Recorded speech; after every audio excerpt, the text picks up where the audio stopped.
Hey guys, welcome back to the channel. So today is going to be a different type of video. We got some new microphones, so hopefully the audio starts sounding better. But today I want to talk about 2025 and what books I plan on reading in the first quarter. Every year I read between usually 12 to 15 books every year. And I give myself a little time in between so I can implement what I learned from these books and move from them. So I've selected the first 5 books that I plan on reading this year. The first book is something I read all the time. It's The Science of Getting Rich. This is by Wallace Waters. This is one of these books that you can read in like a couple hours. It is a book where he actually says, keep reading this book until you're rich. Don't read any other book but this book. And the idea of the book is it creates this mindset of motivation. It's kind of like the guy that lifts the car. If he believes he can enough, he can probably budge the car a little, right? This is the same idea. It gets you into this mindset of principle of money and how to make money. This isn't about just like becoming a billionaire tomorrow. This is more of just focusing on what actually gets you paid. And it can sound kind of depressing sometimes because you just work too much. But this is what my 2024 was focusing on it. I think I've read this book like 45, 50 times now. But I'm going to start the year off by reading it one more time. The next book is David Goggins. This is a second book of him, never finished.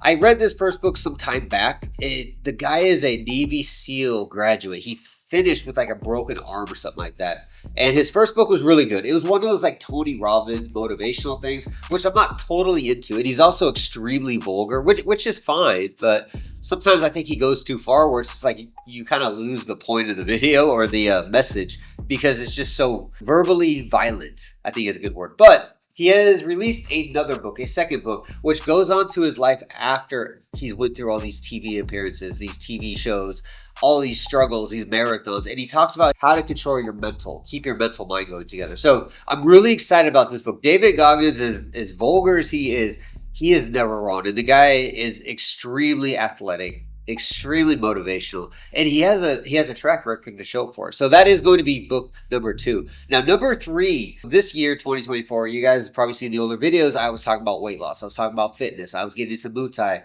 I did a couple professional fights. I've been sparring all the time. I'm always doing push-ups. I'm jump roping. I'm on keto diets.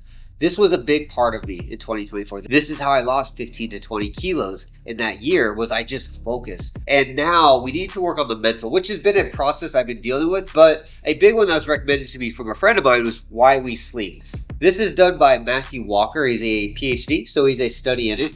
I haven't looked at the book yet, but the idea is he goes over sleep in a scientific form, breaking down why we need it as humans and going with it. The reason this got recommended to me is because I was that guy that used to say, I'll sleep when I'm dead. I'll sleep later. I need to stay up and focus. I need to get work done. And a few of my friends, investing friends and business friends, we're all saying the same thing. Like, David, if you're working 15, 16 hours a day, you're only productive for like 7 or 8.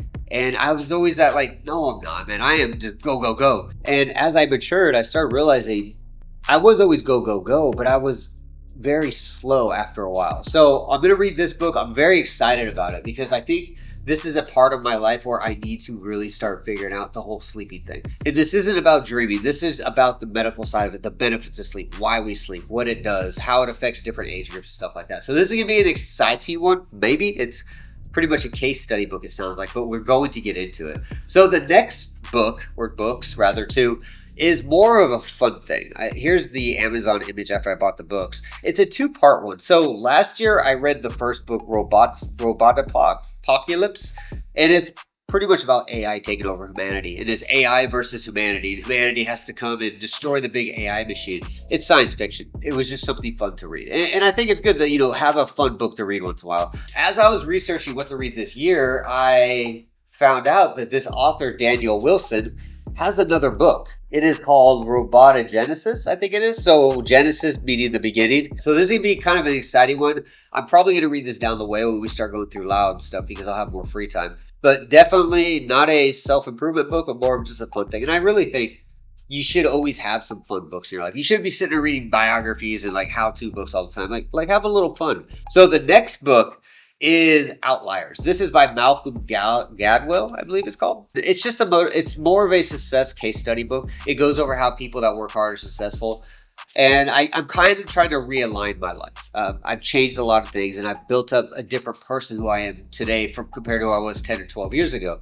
And this book is supposed to show how prioritizing and putting things in order and focusing are going to make you more successful compared to just doing random things all the time. And I feel like this is a good companion to Why We Sleep book. So figuring out the whole sleep thing and using the Outlier book to kind of help me focus a little more is the idea. And the final one.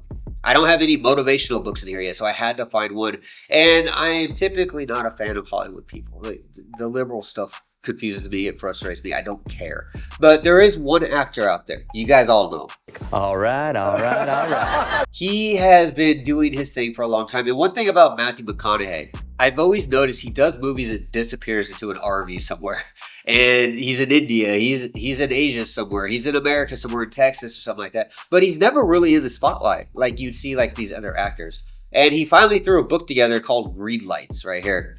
And the idea of the book is how he was an actor, but he was able to take opportunities and enjoy a better life and not be part of what we know as Hollywood. So I thought it'd be a good little biography of learning how he manages his time and how he takes something so chaotic in his life, being an actor, and turn it into something more of what's family oriented. Because the guy's an extremely family oriented guy.